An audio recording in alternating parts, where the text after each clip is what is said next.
અમદાવાદ મહાનગરપાલિકા દ્વારા સંચાલિત શાળાઓમાં બાળકોને આપવામાં આવતા ભોજન અને નાસ્તામાં ભેદભાવ કરવામાં આવતા હોવાના આરોપો વિપક્ષ દ્વારા કરવામાં આવ્યા છે, જેમાં પૂર્વ વિસ્તારમાં 329 અને પશ્ચિમ અમદાવાદની કોર્પોરેશનની 121 સ્કૂલોમાં બાળકોને અલગ અલગ મેનુ રાખવામાં આવ્યું છે. અમદાવાદ પૂર્વમાં સ્ત્રી શક્તિ સંસ્થા, જ્યારે અમદાવાદ પશ્ચિમમાં અક્ષય પાત્ર સંસ્થાને આ કામગીરી સોંપવામાં આવી છે. આ વિસ્તારોમાં વધુ સારું અને વધારે વાનગીઓ આપવામાં આવે છે. આમાં બાળકો સાથે ભેદભાવ કરવામાં આવી રહ્યો હોય તે પ્રકારના આરોપો વિપક્ષ દ્વારા કરવામાં આવતા મામલો ગરમાયો છે. આ મામલે અમરાઈવાડીના કોર્પોરેટર જગદીશ રાઠોડનું પણ નિવેદન સામે આવ્યું છે. તેમણે સત્તા પક્ષ ઉપર શું પ્રહાર કર્યા છે અને ભેદભાવનો શું આરોપ લગાવ્યા છે તે સાંભળી લો. બેંકમાં 10 કરોડ રૂપિયા ગણવેશ યુનિફોર્મ પાછળ ફાળવવાનો અંદાજ કરવામાં આવ્યો. નગર પ્રાથમિક શિક્ષણ સમિતિ દ્વારા સત્ર ચાલુ થયું એપ્રિલ મહિનામાં. જાન્યુઆરી 2025ના રોજ બજેટના 10 કરોડ રૂપિયામાંથી 445 લાખ અને 21,000 રૂપિયાનો ખર્ચ કરીને ખૂબ જ નાની સાઇઝના ગણવેશ યુનિફોર્મ બાળકોને પૂરા પાડવામાં આવ્યા. એ એવી રીતે પૂરા પાડવામાં આવ્યા છે કે 6 થી 8 ધોરણના બાળક, ખાસ કરીને દીકરીઓ તેનો ઉપયોગ પણ કરી શકે નહીં, શરમજનક સ્થિતિમાં મુકાઈ જાય એવા હલકી કક્ષાના અને હલકી ગુણવત્તાના યુનિફોર્મ નગર પ્રાથમિક શિક્ષણ સમિતિ દ્વારા પૂરા પાડવામાં આવ્યા છે. બીજી તરફ જે પૂર્વ અને પશ્ચિમની શાળાઓમાં બહુ જ મોટો ભેદભાવ રાખવામાં આવે છે. બંનેને સરખા બજેટથી પૂર્વમાં સ્ત્રી શક્તિ સંસ્થા છે અને પશ્ચિમમાં અક્ષય પાત્ર સંસ્થા છે. અક્ષય પાત્ર સંસ્થા દ્વારા બેસ્ટ ક્વોલિટીનું, એની અંદર ડાયટેશનનું ધ્યાન રાખીને એપલ, શક્કરપારા અને ચકરી જેવા પોષક આહાર આપવામાં આવે છે સિંગ સુખડી સાથે.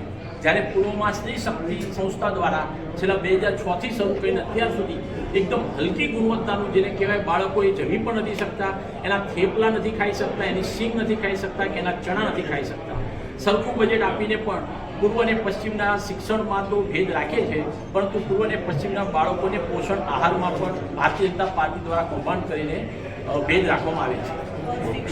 જે 54 શાળા છે એ 54 શાળામાંથી એક પણ શાળામાં ઇંગ્લિશ મીડિયમમાંથી ભરતી થયેલા ભણેલા શિક્ષક જ નથી. ગુજરાતી માધ્યમના અનુભવી, ટેલેન્ટેડ, એક્સ્ટ્રા ઓર્ડિનરી એજ સ્ટાર્ટ થયેલા શિક્ષકને ઇંગ્લિશ મીડિયમની શાળાની જવાબદારી સોંપી આપવામાં આવે છે અને એ શિક્ષક અંગ્રેજી માધ્યમની શાળાનું સંચાલન કરતો હોય છે અને બાળકોનું ગુજરાતી માધ્યમમાં પણ શિક્ષણ બગડે છે અને ઇંગ્લિશ મીડિયમની અંદર બાળકોના ભાવિ સાથે ચેડા કરવામાં આવે છે. સાંભળ્યા હતા અમરાઈવાડીના કોંગ્રેસના કોર્પોરેટર જગદીશભાઈ રાઠોડ. તેમણે આ મામલે સત્તા પક્ષ ઉપર ગંભીર આરોપ કર્યા છે અને પૂર્વ અમદાવાદ અને પશ્ચિમ અમદાવાદના સ્કૂલોમાં બાળકોને ભોજન મામલે પણ અન્યાય કરવામાં આવતો હોય, ભેદભાવ કરવામાં આવતો હોય તે પ્રકારના ગંભીર આરોપો કરતા રાજકારણ ગરમાયું છે.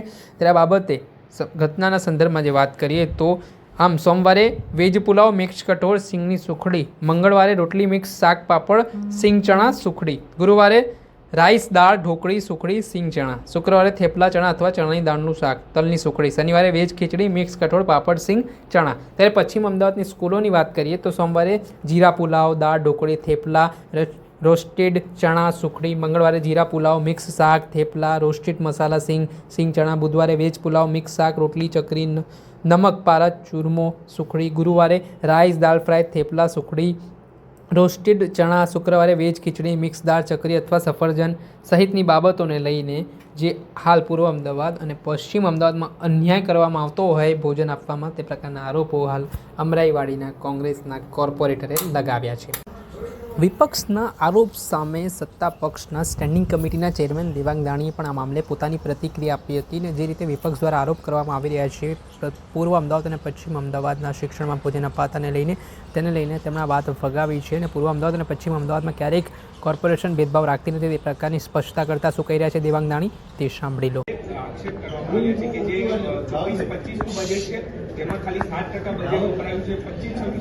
જે બજેટ છે તેમાં પણ કોઈ જોગવાઈ નથી અને દૂધ સંજીવનીમાં એક બાળકને જે દૂધ આપવાનું હોય તેમાંથી 3 બાળકોને પીવડાવવામાં આવે છે તેવા આરોપો કોંગ્રેસના corporator Ahmedabad municipal corporation school બોર્ડની અંદર અનેક વિકાસના કાર્યો થઈ રહ્યા છે. નવા શૈક્ષણિક સત્રથી તમામ સ્કૂલો જે સ્માર્ટ સ્કૂલો થઈ જશે. કોંગ્રેસ હંમેશા ખાલી પાયાવિહોણી વાતો કરતી હોય છે, વિકાસને અવરોધવાનું કામ કરે છે. તદુપરાંત જે આક્ષેપ કરવામાં આવે, વાલીઓ તરફથી કોઈ પણ જાતની કોઈ રજૂઆત કરવામાં આવી નથી. તમામ બાળકોને એક સરખું દૂધ આંતરે દાડે 200 ml દૂધ 1 થી 5 ધોરણના બાળકોને આપવામાં આવ્યું છે. ગત અઠવાડિયાથી આ યોજના શરૂ થઈ છે અને હંમેશા કોંગ્રેસ જે કામો થયા છે એ આવનાર સમયગાળા દરમિયાન મોટાભાગના કામો પૂરા થશે. કોંગ્રેસ જ્યારે 2001 થી 2005ની અંદર શાસનમાં હતી ત્યારે એકે સુધારો એ લોકોએ એ કરી શક્યા ન હતા.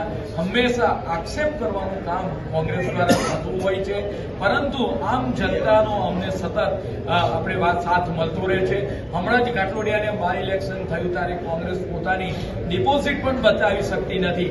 આ હંમેશા વાત કરીએ કે લોકોનો જે આપણે વાત કરીએ કે દેશના માન્ય વડાપ્રધાનનું સૂત્ર સૌનો સાથ, સૌનો વિકાસ ને સૌનો વિશ્વાસ એ નીચેના છેવાડા માનવી સુધી પહોંચે છે. ત્યારે અમદાવાદ મહાનગરની અંદર કોંગ્રેસ એ ઘાટલોડિયાની અંદર પોતાની ડિપોઝિટ પણ બચાવી શકી નથી.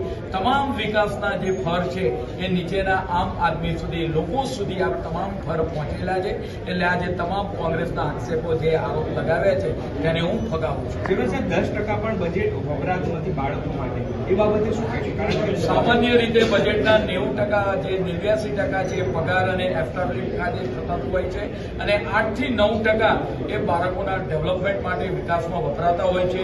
દૂધ સંજીવની યોજનાની અમે જાહેરાત કરી હતી અને એનું પાલન પણ આપણે વાત કરીએ કે યોજના શરૂ થઈ ગઈ છે. કેટલુંક આપણે વાત કરીએ કે ખેલ મહાકુંભની અંદર 63 અમને ટીચરો રાજ્ય સરકાર તરફથી મળ્યા છે. તદુપરાંત NGO તરફથી પણ વિવિધ સહાયો મળતી હોય છે. એટલા માટે ત્યાં બજેટ રહેતું હોય, પરંતુ તમામ સ્કૂલો સ્માર્ટ સ્કૂલો આવનાર સમયગાળા દરમિયાન શૈક્ષણિક સત્રથી 15 જૂનથી જ્યારે શરૂ થાય ત્યારે આ તમામ સ્કૂલો આ સ્માર્ટ સ્કૂલો થઈ જશે અને 10% બાળકો દૂધ સંજીવની યોજના શરૂ થયા પછી પ્રાઇવેટમાંથી લગભગ 10% બાળકો વધારે સ્કૂલ બોર્ડની અંદર પાછા આવેલા છે. આમ સ્કૂલ બોર્ડ પ્રત્યેનું જે ટીચિંગ છે ત્યાં આપવામાં આવતું મધ્યાહન ભોજન છે, સવારનો નાસ્તો છે અને દૂધ સંજીવની યોજના, આમ વિવિધ યોજનાને કારણે સ્કૂલ બોર્ડની અંદર સંખ્યા દિવસે દિવસે ઉત્તરોત્તર વધતી જાય છે. ક્યારે આ ગ્રાફ નીચે આવ્યો નથી. મધ્યાહન ભોજનમાં પ્રૂવ કરી શકતી નથી. કોઈ પણ વાલીએ લેખિત રજૂઆત કરેલી નથી. હંમેશા જે પૂર્વમાં આવે એ જ પ્રકારે આપણે વાત કરીએ કે મધ્યાહન ભોજન પશ્ચિમમાં અમલ થતું હોય છે, પશ્ચિમમાં જે ખોરાક આપવામાં આવે એ જ રીતે પૂર્વમાં આવતો હોય છે. પરંતુ જ્યારે સસ્તી લોક પ્રસિદ્ધિ મેળવવા માટે કોંગ્રેસો દ્વારા આવા આરોપો લગાવવામાં આવે. જેનો સાહેબ 54 ઇંગ્લિશ શાળાઓ છે જેમાં આપે સાંભળ્યા હતા સ્ટેન્ડિંગ કમિટીના ચેરમેન દેવાંગ દાણી. તેમણે સત્તાપક્ષ તરફથી પોતાનો ખુલાસો મૂક્યો છે અને વિપક્ષના આરોપોને ભગાવ્યા છે.